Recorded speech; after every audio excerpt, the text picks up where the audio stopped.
গরমের মধ্যে রোজ রোজ মশলা জাতীয় খাবার না খেয়ে সকাল বা রাত্রিরে যে কোনো সময় তৈরি করে ফেলুন সম্পূর্ণ তেল ছাড়া হেলদি রেসিপি। এই রেসিপিটার সাথে খাবার জন্য অন্য কিছু আর আলাদাভাবে তৈরি করতে হবে না। নমস্কার বন্ধুরা, শ্বশুর বৌমা রান্নাঘর অ্যান্ড ব্লগ চ্যানেলে সকলকে স্বাগত। রেসিপিটি তৈরি করার জন্য একটা বড় পাত্রের মধ্যে নিয়েছি 250 গ্রাম ময়দা। ময়দার মধ্যে দিয়ে দিচ্ছি 100 গ্রাম টক দই। অবশ্যই টক দই ব্যবহার করবেন, আর যদি টক দই হাতের কাছে না থাকে তাহলে দুধ ব্যবহার করবেন। একটা কাপের মধ্যে দিয়ে দিচ্ছি হাফ কাপ পরিমাণ দুধ, আর তার মধ্যে দিয়ে দেব বড় চামচের হাফ চা চামচ পরিমাণ ইস্ট। এবার চামচ দিয়ে একটু সময় নিয়ে দুধের সাথে ইস্টটাকে ভালো করে মিশিয়ে নেব। অবশ্যই দুধের সাথে ভালোভাবে ইস্টটাকে আলাদাভাবে মিশিয়ে নেবেন, ময়দার মধ্যে আগে থেকে দেবেন না। একটা ডিমকে ভেঙে ময়দার মধ্যে দিয়ে দিয়েছি।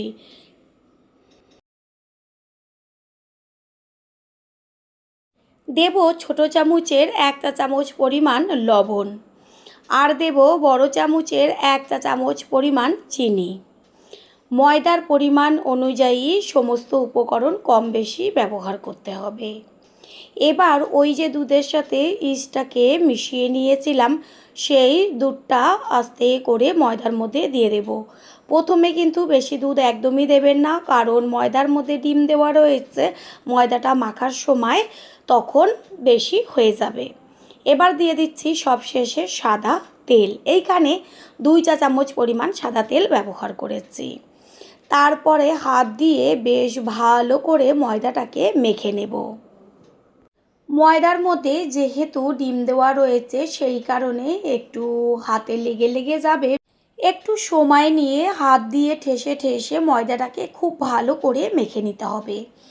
যত ভালোভাবে মাখা হবে ততই কিন্তু ময়দাটা ফুলবে, নাস্তাটাও এত খেতে ভালো লাগবে যেন আর সাথে কিছুই লাগবে না।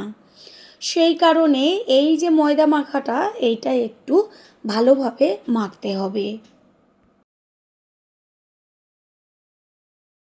ময়দা খুব সুন্দরভাবে মাখা হয়ে গেছে।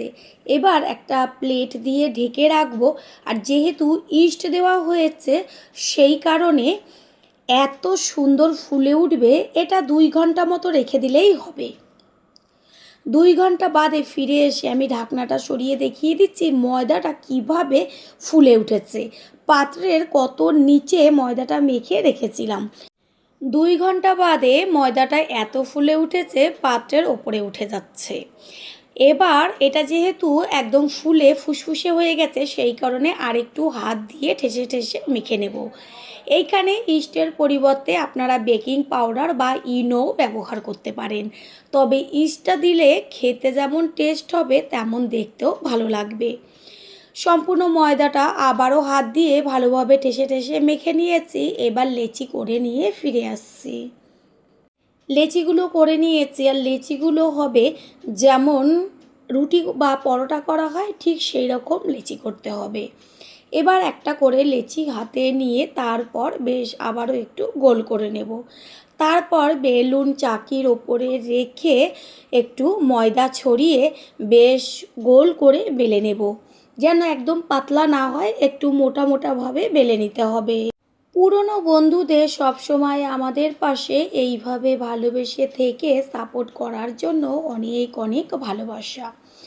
নিচের পিঠটা কিছুক্ষণ বেলে নেওয়ার পরে উল্টে দিয়ে আবারও সুন্দরভাবে বেশ ঘুরিয়ে ঘুরিয়ে গোল করে বেলে নেব। দেখাই যাচ্ছে যে একদম রুটির মতন বড় সাইজ করা হয়নি, লুচির থেকে একটু বড় করে নিয়েছি। এইভাবেই বেলে নেওয়া হলো। এবার ধনেপাতা ওপরে বেশ ছড়িয়ে দিয়ে তারপরে বেলনিটা দিয়ে আবারও একটু বেলে নিতে হবে, তাহলেই ধনেপাতাগুলো সুন্দরভাবে লেগে যাবে। একটা বেলে নেওয়া হয়ে গেল, আর এদিকে গ্যাসের ওভেনে তাওয়া বসিয়ে ভালোভাবে গরম করে নিয়ে গ্যাসের ফ্লেম লোতে রেখে এইখানে একদম 1 চামচের থেকেও কম পরিমাণ তেল দিয়ে সম্পূর্ণ তাওয়াটাকে মাখিয়ে নেব। কোনো রকম বেশি তেল ব্যবহার করবেন না। তারপর আস্তে করে বেলে নেওয়া রুটিটা তাওয়ার ওপরে দিয়ে দিতে হবে। গ্যাসের ফ্লেম লোতেই থাকবে, না হলে চট করে নিচের পিঠটা পুড়ে যাবে। এটা হতে থাক, অন্যদিকে আর একটা সেমভাবে বেলে নেব।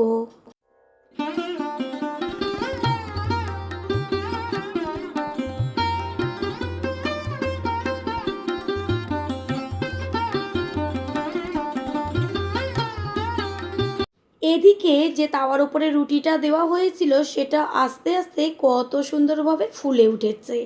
দেখাই যাচ্ছে যে শুধুমাত্র তাওয়ায় লাগিয়ে দিয়েছিলাম তেল, আর কোনো রকম এতে তেল ব্যবহার করিনি। নিচের পিঠটা কিছুক্ষণ হবার পরে যখন দেখবেন যে রুটিটা ফুলতে শুরু করেছে, তখন উল্টে দিতে হবে ওপরের পিঠটা হবার জন্য। বেশ এটা পাউরুটির মতন একদম গোল গোল নরম নরম হয়ে যাবে। এইভাবেই এপিঠ ওপিঠ করে সুন্দরভাবে ভেজে নিতে হবে। আপনারা চাইলে ওপরে একটু তেল বা ঘি ব্রাশ করে দিতে পারেন, তবে আমি কোনো রকম তেল ব্যবহার করিনি। এর টেস্ট লাগবে যেন ওই যে সেই গোল যে পাউরুটিগুলো হয় ঠিক সেরকম খেতে। একটা ভেজে নেওয়া হয়ে গেল, এবার তুলে নেব আর সেমভাবে আরও একটা ভেজে দেখিয়ে দেব। প্রথমবার যারা আমাদের চ্যানেল ভিজিট করছেন তাদের আন্তরিক শুভেচ্ছা ও অনেক ভালোবাসা। আমাদের রেসিপিগুলো যদি ভালো লেগে থাকে সাবস্ক্রাইব করে দেওয়ার অনুরোধ রইল, ও পাশে থাকা বেল আইকনে ক্লিক করলে পরবর্তী ভিডিওগুলো সবার আগে আপনাদের কাছে পৌঁছে যাবে। আমি কিন্তু আর কোনো রকমভাবে এই রুটিটা দেওয়ার আগে তেল ব্রাশ করিনি, ওই একবার করে নিয়েছি তাতেই হয়ে যাবে। কত সুন্দরভাবে ফুলে উঠেছে। আবারও ওপরের পিঠটা হওয়ার পরে উল্টে দিয়েছি। ঠিক এইভাবেই এপিঠ ওপিঠ করে কিছুটা সময় নিয়ে সুন্দরভাবে ভেজে নিতে হবে। আমি বারবার রিকোয়েস্ট করব, বাচ্চা থেকে বড় সকলের জন্য টিফিনে এই রেসিপিটা একদিনের জন্য হলেও ট্রাই করুন। একটা খেলে পরে এর স্বাদ কখনোই ভুলতে পারবেন না। বাচ্চারা তো রোজ টিফিনে এই রেসিপিটাই দেওয়ার জন্য বায়না করবে। একইভাবে সমস্তগুলোই ভেজে নিচ্ছি।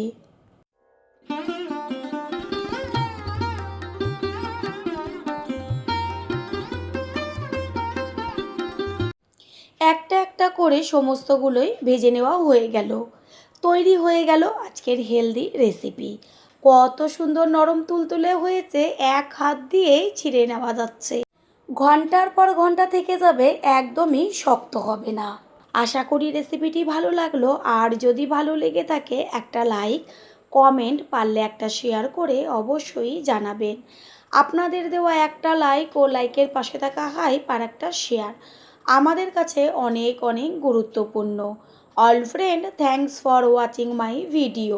আপনারা সকলে ভালো থাকবেন, সুস্থ থাকবেন। আবারও দেখা হবে অন্য কোনো রেসিপির এপিসোডে।